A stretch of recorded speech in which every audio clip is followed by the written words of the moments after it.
Ian stood completely still inside the quiet airport hangar. The huge metal doors were half open, and the morning sun slipped inside like thin golden fingers. The light fell directly on his private jet, or what was left of it. At first, his mind refused to understand what he was looking at. His jet always looked clean, shiny, and perfectly maintained. But today, it looked like something taken out of a nightmare. The nose of the jet was scratched so deeply that the white paint looked peeled and wounded. The side windows were cracked. Red spray paint covered the body like angry flames. Someone had written ugly words across the door, words that made Ian's heart sink. But the worst part was the message written in big, shaky letters. "People like you don't deserve this." Ian felt a strange coldness in his chest. He took slow steps toward the jet, each step sounding louder in the empty hangar. His shoes echoed on the floor, but inside his head, everything was silent. No thoughts. No feelings. Just shock. This jet wasn't just a machine to him. It was part of his dream, part of his work, part of his identity. It was the symbol of everything he had built: long nights, hard struggles, sacrifices, and patience. And now it stood in front of him, ruined by someone who clearly hated him. The hangar technician, an older man named Harris, stood a few feet away, looking nervous. He had been the one who called Ian early in the morning. "Ian. I don't know how this happened," he said softly. "We found it like this when we opened up."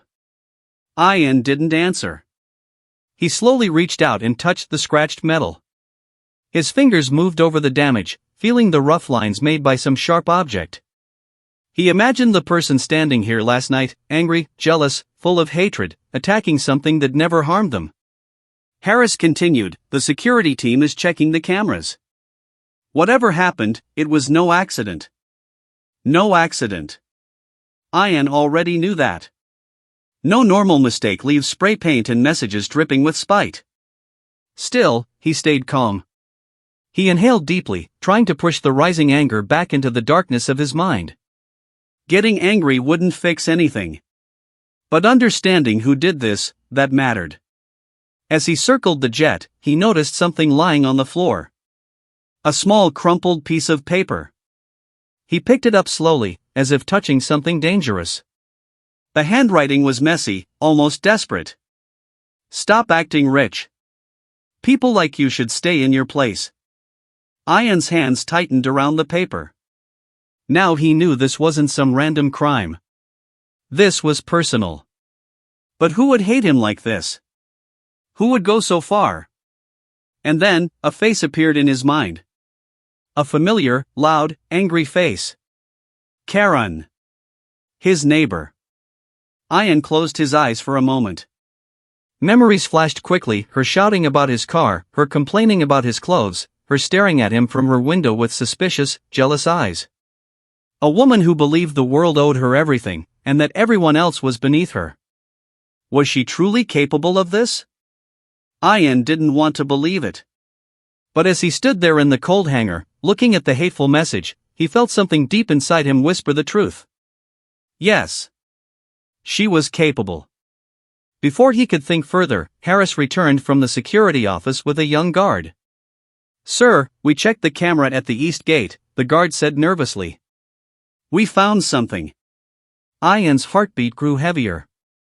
The guard continued, "We can't see the hangar clearly from that camera, but we did catch someone entering the restricted area last night."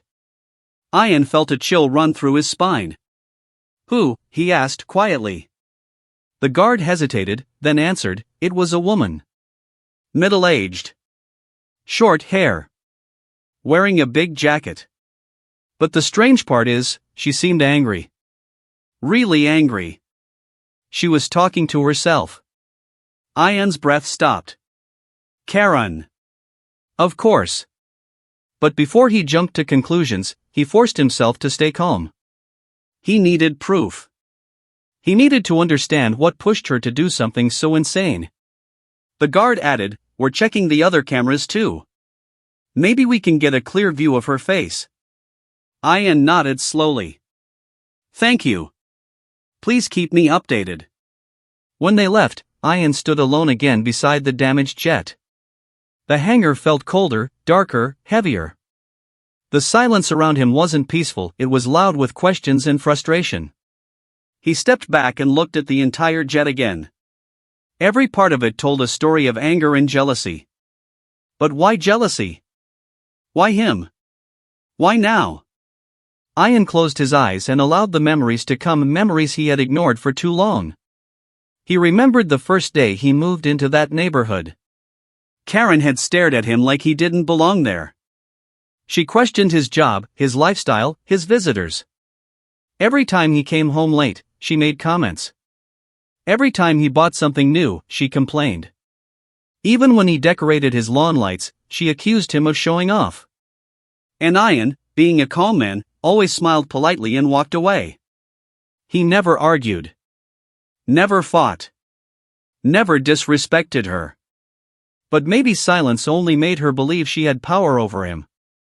Maybe his calmness made her even more angry. He opened his eyes. The jet sat silently, as if waiting for him to speak. He whispered, "I'm sorry this happened to you. I'll fix you. I promise." His voice echoed in the empty hangar, but his mind was already racing. He knew this was not just about a damaged jet. This was about someone crossing a line. Someone entering his life with hatred. Someone who believed they could hurt him without consequences. And Ian wasn't the type to let anger guide him, but he was also not the type to let injustice go unnoticed. He pulled out his phone and took pictures of the damage. Then he photographed the hateful messages. He needed everything documented. He needed to protect himself, because whoever did this clearly wanted to break him. When he finished, he slowly walked toward the hangar exit. Each step felt heavier than the last. The sunlight outside felt warmer, but Ian felt no warmth inside. Before leaving, he paused at the doorway and looked back one last time. His jet, something he worked years for, was destroyed. His peace, something he valued deeply, was shattered. And his neighbor, someone who barely knew him, had turned into an enemy without reason. Ian stepped outside and whispered to himself. This didn't start today. It started the day she decided I looked too rich. And with that thought, the story of how everything spiraled out of control began to unfold. Long before Ian's jet was destroyed, the first spark of trouble had started quietly, months earlier, inside a peaceful-looking neighborhood where nothing dramatic was supposed to happen. The street was calm, clean, and filled with friendly families who smiled at each other every morning. But there was one house where smiles never lived. The house with the blue door. The house with the loud voice. The house belonging to Karen. Ian remembered the first day he moved in, carrying boxes, arranging furniture, meeting neighbors. Everyone had greeted him kindly. Everyone except Karen. She didn't shake his hand. She didn't welcome him. She only stood at her gate, arms folded tightly across her chest, watching him with eyes that moved up and down like a scanner. As if judging. As if she already disliked him. That was the beginning. Ian had laughed it off then. Maybe she's just having a bad day, he told himself. He didn't know at the time that for Karen, every day was a bad day. Karen's jealousy starts small. At first, it was little things. The morning Ian left for work in his clean black car, he noticed Karen staring from her window. The afternoon he brought home a new set of outdoor plants, she complained loudly to no one in particular. Some people think they live in a palace. Ian always tried to greet her politely, but she pretended she couldn't hear him. Or worse, she would turn her back and slam her door. He thought it was funny. Strange, but funny. But neighbors whispered something else. That woman complains about everything, said old Mrs. Violet. She hates when someone else is doing better than her, another neighbor added. Ian listened politely, but he didn't take it seriously. He had no idea how deep Karen's jealousy could go. The day Karen saw too much. One evening, Ian had a small gathering at his house. A few business partners came to discuss travel plans. They arrived in nice suits, carrying laptops and files. The meeting was short and peaceful.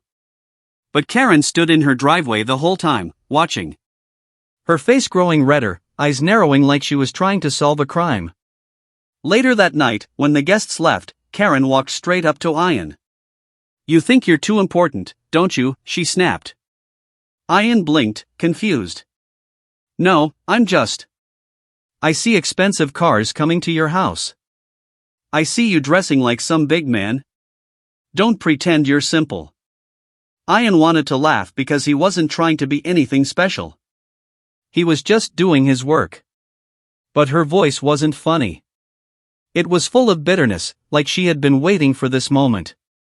He replied calmly, "I'm just running my business, Karen. That's all." But Karen shook her head like she didn't believe a word. "You people think you can show off and make the rest of us look small." Before Ian could even respond, she stormed back into her house, slamming the door so hard the windows shook. That was when Ian realized something important. It didn't matter what he said.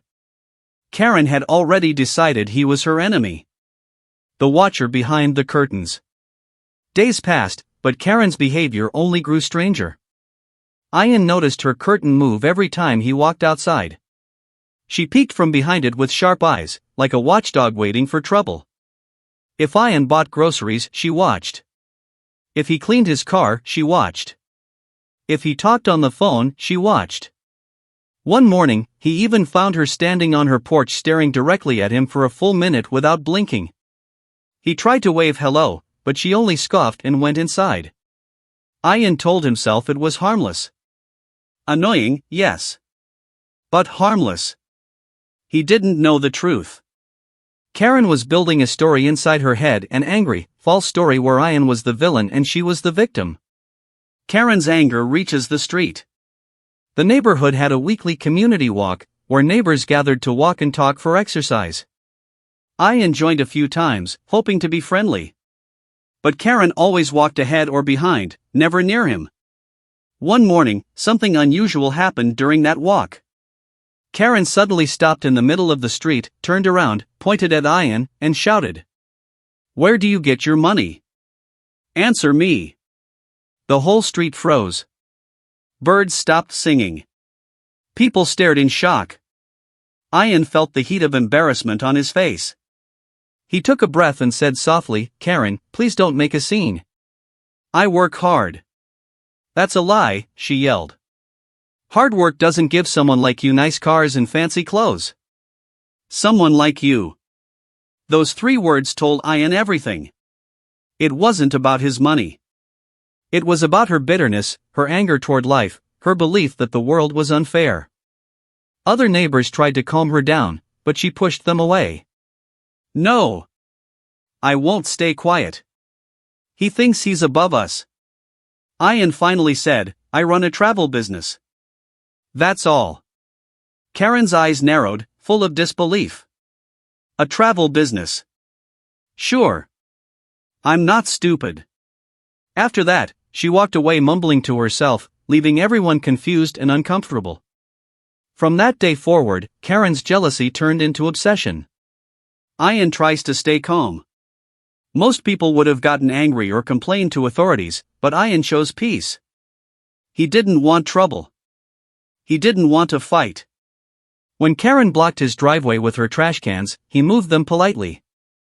When she yelled at his visitors, he apologized even though it wasn't his fault. When she accused him of making noise, even though he was only closing a door, he stayed quiet. He kept hoping things would get better. But sometimes, calmness only encourages toxic people. Karen noticed Ian never fought back. She mistook his kindness for weakness. And when people like Karen think they have power over someone, they push harder. The moment Karen's obsession became dangerous. One evening, Ian came home late from the airport. He parked his car and saw Karen standing in the dark, waiting. She didn't greet him. She didn't even pretend to be friendly. She simply walked up and asked, "Where were you?" Ian frowned. At work." "At this hour?" "Stop lying," she snapped. Ian stared at her in disbelief. Why was she acting like she had the right to know his entire life? He shook his head. "Karen, please don't question me like this. It's not okay." Karen smirked, like she had caught him doing something wrong. I know your type, she said softly. Shining cars. Expensive things. Always busy. Always hiding something. Don't think you can fool me. Ian didn't respond. He simply unlocked his door and walked inside. But from his window, he saw Karen still standing outside in the dark, hands on her hips, staring at his house as if planning something. At that moment, Ian felt a strange heaviness in his chest. For the first time, he sensed danger. And then, Karen learned about the jet. This was the moment everything changed. This was the moment jealousy turned into pure rage. This was the moment that led to the destroyed jet. The sky was clear the next morning, but Ian felt a strange heaviness in the air. Something in the neighborhood had changed. He could feel it, like an invisible tension sitting quietly on the street, waiting to explode. Ian left his house and noticed Karen's curtains move sharply. She wasn't even pretending anymore. She wanted him to see that she was watching. He sighed and walked to his car, trying to ignore the awkward feeling crawling up his spine. He got inside, closed the door gently, and drove off. But before he turned the corner, he looked in the rearview mirror and saw Karen standing outside her gate, watching his car disappear as if she were tracking his every move. This was no longer normal neighborhood behavior. This was surveillance. Karen's first whisper of trouble. That afternoon, Ian came home to find two neighbors standing near the mailbox, whispering. As soon as they saw him, they smiled awkwardly and tried to pretend nothing was wrong. But Ian could read people well. Is everything okay? He asked politely. The older man cleared his throat. Well, Karen has been saying things. Ian's stomach tightened. What kind of things? He asked softly, though he already guessed the answer. She said you bring strange people to your house, the woman replied. She said you might be doing something illegal. Ian felt a sharp sting in his chest. It wasn't anger. It was something worse, disappointment. He whispered, That's not true. I'm just running my business. We know, the woman said quickly. We don't believe her. But she's loud. Loud. That was the polite way of saying Karen's mouth worked faster than her brain. Ian thanked them and went inside. But he felt something growing inside him, a warning. Karen wasn't just jealous anymore. She was now trying to pull others into her anger. And people like Karen didn't stop when ignored. They grew stronger. Karen's accusations turned personal. 2 days later, Ian was watering his plants when Karen stormed out of her house holding a notebook. She slammed the gate so hard that even a bird flew away from a nearby tree. You, she shouted. Ian looked up, confused. Yes? I've been tracking your schedule, she said proudly, waving her notebook in the air. Ian blinked. You, what? Don't play innocent, she snapped. I see when you come home. When you leave.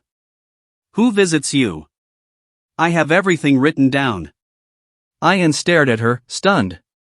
What normal person keeps a notebook of their neighbor's life? He took a step forward and spoke calmly, Karen, this is not okay. You can't track my daily routine. It's strange, and it's wrong. Karen rolled her eyes. Oh please. Someone like you must be doing something illegal. I'm just protecting the neighborhood. From what? Karen smiled, but not a friendly smile. A thin, cold, satisfied smile, like she finally had something to hold over him. You're too quiet, she said softly. People who are too quiet always hide something. Ian almost laughed from the ridiculousness, but he held it in. Laughing would only make her more aggressive. He simply said, Please stop spying on me. Karen leaned in closer. I'll stop when you stop acting like a rich king. Then she walked away, leaving Ian frozen in disbelief. This wasn't jealousy anymore. This was obsession mixed with delusion. The day Karen tried to humiliate Ian publicly. The real turning point happened on a Saturday morning. The neighborhood was hosting a small weekend market. Ian walked over to buy some fresh fruit. He was talking to a vendor peacefully when a loud voice cut through the entire street. There he is! The pretender! Ian turned around slowly. Karen was standing on a small wooden crate, holding her notebook like some kind of protest sign. People stopped buying things. Children stopped playing. Every eye turned toward Ian. Karen pointed at him dramatically. He lies about his business. He pretends to be successful. But I know the truth. Ian opened his mouth to speak, but Karen didn't give him a chance. He thinks he's better than all of us, she shouted. He thinks he can buy expensive cars and walk around like a king. But I don't believe he earned any of it.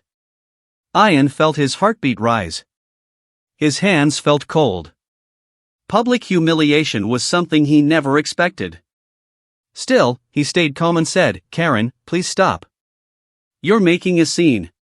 But Karen only laughed loudly. A bitter, sharp laugh. You see. That's how guilty people talk. He's hiding something. A few neighbors tried to pull her down from the crate, but she pushed them away. Ian shook his head slowly, disappointed more than angry. I work hard, Karen. You don't have to believe me, but don't accuse me without proof. Karen narrowed her eyes and shouted even louder. I will find proof. And when I do, everyone will know who you really are. The crowd dispersed slowly. Some people whispered. Some shook their heads.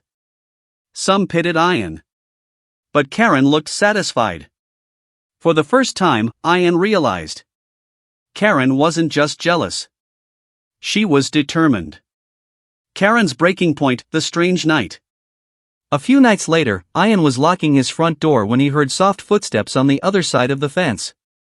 He turned and saw Karen slowly walking back and forth in the dark, mumbling to herself. He couldn't hear the full sentences, but he caught pieces. People like him. Thinks he owns the world. Showing off. I will prove it. Ian watched her quietly. She looked unwell, lost inside her own hateful thoughts. For the first time, Ian felt real fear. Karen wasn't just obsessed. She was spiraling into something more dangerous. He went inside and closed the blinds. He didn't sleep well that night. And then, the jet came into the story. The next morning, Ian had a video call outside his house. His pilot friend was checking on the aircraft. Over the phone speaker, the pilot said, Your jet is ready. We just finished the final inspection. Those simple words floated through the air. They were harmless words. Normal words. But they reached the wrong ears. Karen had been standing on her porch watering a plant that was already dead. When she heard the word jet, the watering can slipped from her hand and hit the ground with a loud clang. She stared at Ian as if she had just discovered a dark secret. Ian turned, confused by the sound, and saw Karen standing like a statue. Her face. It was frozen. Not moving. Not blinking. Just shocked. Then jealous. Then furious. Ian didn't know it at the time, but that was the exact moment Karen's obsession ignited into pure rage. A jet meant money. A jet meant success. A jet meant Ian was far richer than she imagined. Karen whispered to herself, No, this can't be. Someone like him cannot have a jet, he must be lying, he must be doing something illegal. I knew it. And that was the beginning of the destruction. The beginning of her plan. The beginning of the crime that would finally reveal her true nature. After overhearing the word jet, Karen didn't move for a full minute. The watering can lay on the ground, dripping water into a little puddle near her feet. The dead plant hung limp in her hand. But Karen didn't even notice. All she could think was, Ian has a jet. A real jet. A neighbor, who looks younger than her, richer than her, owns a jet. And she doesn't. The jealousy that had been sitting quietly in her heart suddenly exploded like a fireball. Ian ended the call and walked back toward his house, unaware that a storm was forming only 10 steps away. He hadn't even closed his door when Karen shouted, "Ian." He froze. Slowly, he turned. Karen stood in the middle of her driveway, her eyes wide and burning with disbelief. "You," she said, pointing at him with a trembling finger. "You have a jet?" Ian already knew this wouldn't end well. He took a calming breath. "Yes. I use it for my travel business." But Karen didn't hear the word business. She only heard jet. She walked closer, her steps sharp and angry. "How? How does a person like you have a jet? Explain it. Right now." Ian kept his voice steady. "Karen, please." "No. Don't talk to me like I'm stupid," she snapped. "I've been watching you. I know everything you do. And nothing about you says jet owner." Ian raised an eyebrow. "You've been watching me?" Karen waved her notebook proudly. "I have all your timings written down. When you leave. When you come back. Who visits you. I know it all." Ian didn't know whether to laugh or be frightened. She sounded less like a neighbor, and more like someone investigating a crime that didn't exist. He exhaled slowly. "Karen, tracking someone's routine is not normal. You need to stop." But Karen wasn't listening. She was drowning in her own imagination. Karen creates her own story. Inside Karen's mind, a whole new story formed. A story where Ian was running a secret empire. A story where he was hiding suspicious money. A story where Karen was the hero who would expose him. She threw her notebook on the ground and shouted, "I knew it. I knew you were pretending." Her voice echoed down the street. Ian pressed his palm to his forehead. "Pretending what?" "To be a normal person," she yelled. "Normal people don't just own jets." Ian tried to explain, "Many business owners use aircraft. I run a travel." Karen stepped even closer, her face inches from his. Her voice dropped to a cold whisper. "You think you're better than us." Ian shook his head. "No, Karen. Not at all. You walk around with your calm face and expensive things. You act humble to make us feel small. But you," she pointed at his chest, "you are a show-off." Ian took a step back. "I think you've misunderstood everything." "Oh, don't play innocent." Karen screamed. "I've been watching you for months. And now I know the truth." Ian was done talking. He quietly turned and walked inside. But that was the worst thing he could have done for Karen. Because silence, to someone like her, felt like defeat. Karen whispered to herself as he walked away. "He thinks he can ignore me. He thinks he can hide. I'll show him." That whisper was the beginning of a dangerous plan forming inside her mind. Karen's jealousy turns into a mission. For the next few days, Karen didn't act like her usual loud self. She didn't argue. She didn't shout. She didn't even glare. She was quiet. And that was scarier than anything she had done before. Ian noticed her walking around the neighborhood with her phone held close to her face. She took pictures of random things, his driveway, his recycling bins, his car. It looked ridiculous, but she seemed serious, almost excited. As if collecting evidence for a crime she invented. One evening, Ian heard Karen yelling inside her house. Her voice spilled out of the open windows. Her words were sharp, filled with anger. "He thinks he can fool me. He thinks he's special. People like him don't get rich honestly. I'll expose him. I'll expose everything." Ian sat on his sofa, rubbing his temples. He knew it was only a matter of time before Karen did something worse. He just didn't know how far she would go. The neighborhood watch meeting, Karen explodes. The community held a small neighborhood watch meeting one evening. Ian attended, hoping to show he cared about the community. Everything was normal for the first 10 minutes, discussions about stray cats, late-night noises, someone losing a garden light. Then Karen stood up. Without being called. Without waiting her turn. She slammed her notebook on the table and shouted. I know who the real threat is. Everyone looked around in confusion. Ian felt a sinking feeling in his stomach. Karen pointed dramatically at him. Him. He owns a jet. A jet. He's hiding something. The room fell silent. You could almost hear a leaf fall. An elderly man coughed awkwardly. Karen, owning a jet is not a crime. Karen's face twisted. Oh, of course you would defend him. You're all fooled by his smile and his nice clothes. She paced back and forth like a general preparing soldiers for war. She whispered loudly enough for everyone to hear. I saw him outside talking to someone about the jet. And I know something is wrong. That kind of money, that kind of lifestyle, he's hiding something. Ian stood up calmly. Karen, please stop. You're making dangerous assumptions. But Karen was already shaking with anger. She shouted, You won't fool me. I will find proof. I will. Everyone tried to calm her down, but Karen stormed out of the meeting, slamming the door so hard that it rattled the wall. Ian knew at that moment. Karen was not going to calm down. She was going to escalate.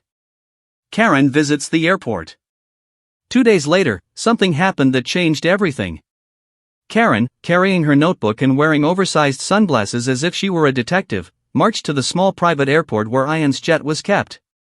The staff watched her approach with confusion. Can we help you, ma'am? The receptionist asked.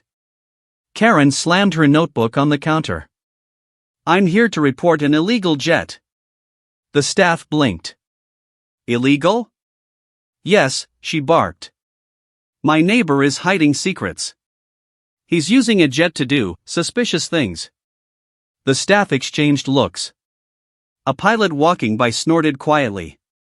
Ma'am, the jet is registered legally. All documents are up to date. Karen's face turned red, deep red. She leaned forward, almost snarling. You're all covering for him. Security calmly escorted her out, but Karen stood outside the gate screaming. I will shut this place down. You can't stop me. Ian had no idea this was happening. He was at home, peacefully drinking tea, while Karen was outside planning something dangerous. Something destructive. Something she believed would teach him a lesson. Karen's mind reaches breaking point. That night, Karen sat alone in her dark living room, the glow of a single bulb lighting her face.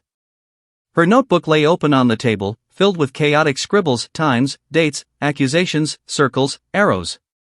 She whispered to herself. He thinks he's untouchable. He thinks he's better than everyone. He thinks he can show off forever. Her eyes were wild. Her voice, trembling with rage. She slashed a pen across Ian's name in her notebook and whispered. I'll destroy what makes him proud. And in that moment, her plan was born. Her next step? The hangar. The jet. The crime that would shock the entire neighborhood. And Ian had no idea what was coming. Karen stood near her living room window again. But this time, her anger was different. It was not the usual irritation she felt when Ian parked his car perfectly or watered his plants too early. This was fire, burning inside her chest. She kept replaying the moment she heard Ian's pilot say, Your jet is ready for inspection. Those words haunted her all evening. Her mind twisted the truth into something ugly. A normal man cannot own a jet. He must be cheating, stealing, lying. She whispered to herself again and again, like she was convincing her own heart. Her husband tried to calm her, but she did not listen. Her thoughts were already poisoned by jealousy. The more she imagined Ian's life, the more she felt something breaking inside her. She imagined him walking on soft carpets, drinking fancy coffee, smiling like he had everything. In her mind, Ian's success was not success. It was an insult. A personal attack. By night, Karen had decided one thing. Ian didn't deserve what he had. And she was going to teach him a lesson. Karen's first plan: pretend to be a concerned citizen. The next morning, she dressed nicely, put on polite makeup, and drove to the airport with a fake smile. She walked into the hangar office and said sweetly, "I'm here because a dangerous aircraft may be parked illegally. I'm worried for the community." The staff looked confused. One guy even laughed softly, thinking she was joking. But Karen was serious. Dead serious. She pointed at Ian's jet parked outside. "That one. That rich boy's toy. It's a safety hazard," she complained loudly. The manager calmly replied, "Ma'am, this jet has full legal permission. Everything is approved. There is no problem here." Karen's mouth tightened. Her cheeks turned slightly red. She raised her voice. "Are you sure? He's not even a pilot. How can he own that? Something is wrong." The staff repeated everything again, calm, polite, professional. But Karen heard nothing. In her mind, the airport was helping Ian hide something. She stormed out, furious, feeling humiliated. The night everything snapped. Karen sat in her car for a long time with the engine off. The evening sky was dark, streetlights slowly turned on one by one. Her breathing was heavy. Her fingers tapped the steering wheel. Suddenly she whispered, "He thinks he's better than everyone. He thinks he can show off a jet in front of me?" Her anger transformed into a dangerous idea. A terrible, impulsive idea. She believed she had the right to destroy something Ian didn't deserve. She drove back home, opened her garage, and picked up a small metal bar her husband used for repairs. It felt heavy in her hands. Dangerous. Then she grabbed a can of red spray paint. She stared at the objects for a moment, her heart beating fast. "Just a small message," she muttered. "He needs to know he is not special." But deep down, she wanted more than that. She wanted to hurt him. Not physically, but emotionally. She wanted to scratch his pride. And in her mind, the jet was his pride. Karen enters the hangar at night. The airport hangar was quiet under the moonlight. Just a few dim lights shining, and a guard walking far on the other side. Karen wore a black hoodie and kept her head down. Her steps were slow but determined. She reached Ian's jet. It looked beautiful, clean, polished, almost glowing in the dim light. That beauty made her angrier. "Look at this," she hissed. "He thinks he's a king." Her hand shook with rage as she lifted the metal bar. She hit one of the jet's lights. Crack! The sound echoed softly in the hangar. She looked around nervously. No one noticed. She hit the second one. Crash! Then something snapped inside her, like a loose wire. She didn't hold back anymore. She scratched the jet's smooth surface, long deep lines across the body. Left to right. Right to left. Her breath fast and loud. She scratched until her arm hurt. She whispered, "You don't deserve this, you don't deserve anything." When she was done scratching, she opened the spray paint. A long sound. SSSSSHHHH. Bright red paint sprayed across the jet's silver body. She didn't even make a proper design. Just angry strokes, angry circles, angry lines. Then she wrote one big word. Show off. She stepped back and looked at her work. Her heart beat wildly like she had run a marathon. For the first time in days, she smiled. A slow, twisted smile. "This will teach him," she whispered. Karen leaves like a villain in her own movie. She quietly walked away, hiding the metal bar under her hoodie. She put the spray can in her purse. When she reached her car, her hands were still trembling. With excitement. With victory. She felt powerful. She felt like she had taken something back. She whispered, "He will finally learn he is not better than the rest of us." I made it fair. But she was wrong. She didn't make anything fair. She just started a disaster. A disaster with consequences she could never imagine. What Karen didn't know. The hangar had CCTV cameras, sharp, high-quality cameras facing every direction. And those cameras captured everything. Her entering the hangar. Her hitting the jet. Her scratching the surface. Her spray painting the insult. Her face turning toward the camera during one moment of anger. Her smiling before leaving. Every second was recorded. Every mistake she made was saved. And soon, all of that would be in Ian's hands. Karen walked away thinking she won. But in truth, she had already lost. And she didn't even know it yet. The sun had barely risen when Ian arrived at the hangar the next morning. He walked with relaxed steps, holding a coffee, humming softly. He expected a normal day, nothing special, nothing unusual. But the moment he reached his jet, his entire body froze. His coffee cup slipped from his hand and hit the floor. He could not move. He could not speak. He could only stare. Because the jet, his pride, his dream, was no longer shining silver. It was scratched. Broken. Painted with angry, ugly red marks. And the word show OFF screamed at him from the side in large red letters. Ian took a step back like he had been punched. For a few seconds, he could not breathe. It wasn't just damage. It was hate. Pure hate. He placed a hand on the cold metal. It felt rough now, like the surface had been torn apart. He whispered, "Who would do this?" His mind raced. A business rival? A random criminal? Someone trying to blackmail him? But then a thought hit him so suddenly that it made his heart jump. Karen. Her angry face. Her jealous words. Her strange behavior. Her obsession. Everything connected in one sharp moment. But Ian didn't want to accuse anyone without proof. He wasn't like her. He was calm. He believed in truth, not assumptions. He turned toward the hangar office, determined to find answers. The staff's shock.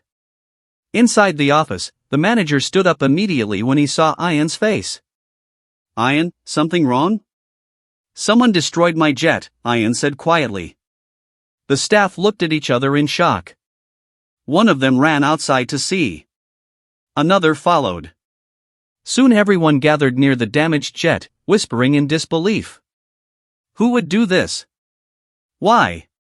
Oh my God, this is expensive damage. Ian stayed silent. The manager placed a hand on his shoulder and said, "We will check the CCTV. Don't worry. We'll find out who did it." Ian nodded slowly. Inside, the anger in his chest felt like a storm, but he controlled it. Because anger could not fix anything. Only truth could. The CCTV room. The CCTV office was small, dark, and filled with screens showing different angles of the hangar. Ian sat down in front of the largest screen. The staff typed quickly and pulled up last night's footage. The screen showed the empty hangar at night. Quiet. Still. Then, a dark figure entered the frame. Ian leaned closer. The figure walked slowly, carefully, but not carefully enough. The hoodie slipped a little. A bit of hair showed. A bit of the face showed. Ian whispered, "No, it can't be." They fast-forwarded. The figure walked to the jet. Then took out a metal bar. The first hit made Ian flinch. Crack. Then another hit. Then scratching. Then spray painting. Every second felt like a knife twisting inside Ian's chest. But he stayed quiet. Then the person finally turned toward the camera. The hood fell back just enough. Ian's eyes widened. His hand turned into a fist. The staff gasped loudly. "That's your neighbor, isn't it? The woman who came here yesterday?" Ian closed his eyes for a moment. It was Karen. Clear as daylight. No doubt. No mistake. No chance she could explain this away. He opened his eyes. His voice calm but cold. Yes. It's her. The staff looked at him with sympathy. They knew how much he loved that jet. How hard he worked for it. This is serious damage, the manager said quietly. Do you want us to call the police? Ian shook his head. No. I will. His voice was steady. Too steady. Because he wasn't angry anymore. He had moved to something stronger than anger. He wanted justice. Karen at home, losing her victory. Meanwhile, across the neighborhood, Karen was at home feeling something strange. For the first time in days, she felt relaxed. Like she had finally defeated the invisible enemy she created in her mind. She made tea. She hummed happily. She even opened her window to enjoy the morning breeze. She felt powerful, proud, and in control. That jet will remind him he's not special, she said into her cup of tea. But something inside her, tiny and quiet, felt nervous. A little voice whispering. What if someone saw you? What if there were cameras? She pushed the thought away. No. No one saw me. No one knows. I was careful. But the nervous feeling grew heavier. Like a storm approaching. She decided to distract herself. She went outside to water her plants. She tried to smile at the neighbors walking by. But they didn't smile back today. They looked at her strangely. Coldly. Almost afraid. Karen didn't understand why. But she was about to. The police arrive. A police car slowly entered the street. Karen didn't think anything of it until it stopped right in front of her house. 2 officers stepped out. Serious. Calm. Focused. Karen felt her heart drop into her stomach. Her hands froze around the watering can. The officers walked toward her. Ma'am, are you Karen Dawson? She swallowed hard. Yes, why? We need to speak with you regarding a serious property damage case. Karen felt her throat tighten. Property damage? I don't know anything about that. The officer looked straight into her eyes and said, We have CCTV footage. We need you to come inside. Karen suddenly felt dizzy. Her fingers started shaking. What footage? She whispered. What are you talking about? The officer didn't answer. Instead, he held up a tablet. On the screen, a paused video image showed Karen inside the hangar, holding the metal bar. Her face clearly visible. Karen's mouth opened but no words came out. Her world stopped. It felt like she had been dropped into ice water. No, this is fake, it's edited, he's rich, he can do anything, she stuttered. The officer shook his head calmly. Ma'am, everything is recorded. Every second. This is you. Karen stepped back like she had been hit. Her watering can fell to the ground. Water spilled everywhere. She weakly whispered. He doesn't deserve a jet. The officer responded firmly. That's not your decision to make. Karen felt her knees shaking. Her victory turned into dust.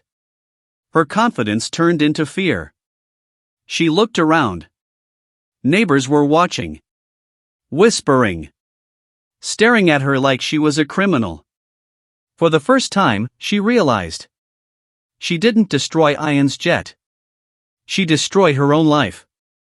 The police stood in front of Karen's house, waiting for her to stop shaking. But she couldn't. Her legs felt weak, her throat dry, her heart beating in confused panic. Her whole world, her pride, her confidence, her beliefs, was collapsing. The neighbors watched silently from their porches. Some whispered. Some stared in shock. Some looked disappointed. And Karen realized something terrible. She wasn't the victim. She was the villain. But her mind refused to accept it. Karen tries to run from reality. I need a minute, she said, stepping backward toward her door. Ma'am, please stay where you are, one officer warned gently. Karen didn't listen. She rushed inside her house, slamming the door behind her. Inside, she leaned against the wall, breathing hard. Her husband looked up from the living room, confused. Karen? What's happening? She couldn't speak for a moment. Tears began to fall, but not soft tears, angry, frustrated tears. They think I did something, she cried. They're lying. They're all lying. Her husband stood slowly. His face pale. What did you do? He asked quietly. Karen screamed, nothing. He deserved it. Her husband's eyes widened. He understood everything instantly. Oh God. Karen, tell me you didn't, he whispered. She pushed past him and grabbed her purse, as if running from the truth would save her. But when she opened the front door, the police were still there. Waiting. Calm. Professional. Not fooled by her panic. Police revealed the truth. Ma'am, we need you to come with us, the officer said gently but firmly. Karen shook her head rapidly. No. You don't understand. He was showing off. He thinks he's better than everyone. The officer didn't argue. Instead, he held up the tablet again and pressed play. The video started. Karen smashed the jet's light. Karen scratched the metal.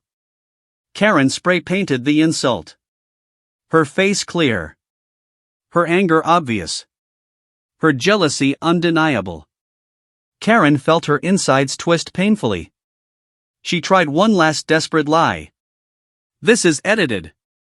He hired someone to make me look guilty. The officer replied calmly. Ma'am, there are 4 different cameras, from 4 angles. We also have footage of you entering and leaving the hangar. You cannot deny it. Karen's mouth opened, but no sound came out. For the first time, she saw herself from the outside. And she didn't like what she saw. A jealous woman. A bitter woman. A woman destroying something beautiful because her heart was ugly. She felt sick. Ian arrives, calm, not angry. A car slowly pulled up behind the police. Ian stepped out. Not angry. Not shouting. Not emotional. Just calm. He walked toward the group, his steps steady, his face unreadable. Karen's eyes widened. She expected him to yell, to accuse, to insult her. But he didn't. He simply nodded at the officers and said, I am here to confirm everything. Karen couldn't take it anymore. She screamed. You think you're better than everyone. That's why you bought that stupid jet. Ian looked at her quietly. Then he replied in a soft voice. I bought the jet for business. Not to show off. I worked for years to earn it. Those simple words hit Karen harder than any insult. Because they were true. And deep inside, she had always known it. Her actions weren't about Ian being a show-off. They were about her feeling small. Karen tries one last time. She turned to the crowd of neighbors. You see? He's pretending. He wants all of you to feel poor. But no one supported her. Not one person nodded. Not one person believed her. The truth was clear to everyone except her. Her husband finally spoke from the doorway. Karen, please stop. His voice broke. Not from anger. From disappointment. That hurt her more than anything. The final moment. The officer stepped forward. Ma'am, you are under arrest for criminal property damage. Please turn around. Karen froze. Arrest. The word felt unreal. She stepped back, shaking her head. No, this can't happen. I was just trying to teach him a lesson. I was just trying to make things fair. The officer replied calmly. You destroyed a man's property worth millions. This is not a lesson. This is a crime. Karen's legs gave up. She fell to her knees in the front yard, crying uncontrollably. The neighbors looked away. Ian turned his head slightly, unable to watch her break down like that. Even though she hurt him deeply, he still felt sorry for the pain she had caused herself.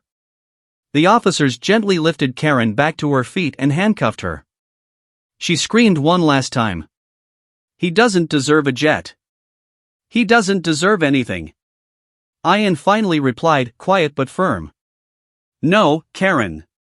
You don't get to decide what other people deserve. Karen's face twisted with anger and regret. But she had no words left. The officers led her to the police car. The door closed. Silence. A heavy, final silence. Ian's last look. As the police car drove away, Ian took one long breath. The drama was ending. The noise was fading. But something felt different now. He looked at the sky above the hangar, wide, open, peaceful. He knew his jet could be repaired. He knew the damage could be fixed. But Karen's life, that would take much longer to repair. He whispered to himself. Jealousy destroys more than anything else. Then he walked back toward his jet. Calm. Steady. Stronger than before.